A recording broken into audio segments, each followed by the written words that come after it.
thiên nhiên trao.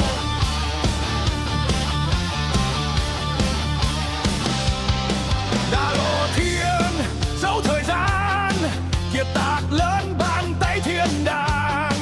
Rừng thẳm sâu vẫy gọi ta, mỗi bước đi là mỗi bài ca. Leo lên trạm trời xanh, chinh phục núi vượt thạch gành, với mẹ hùng vĩ ba thiên trào. Lịch sử khác thiên nhiên trao.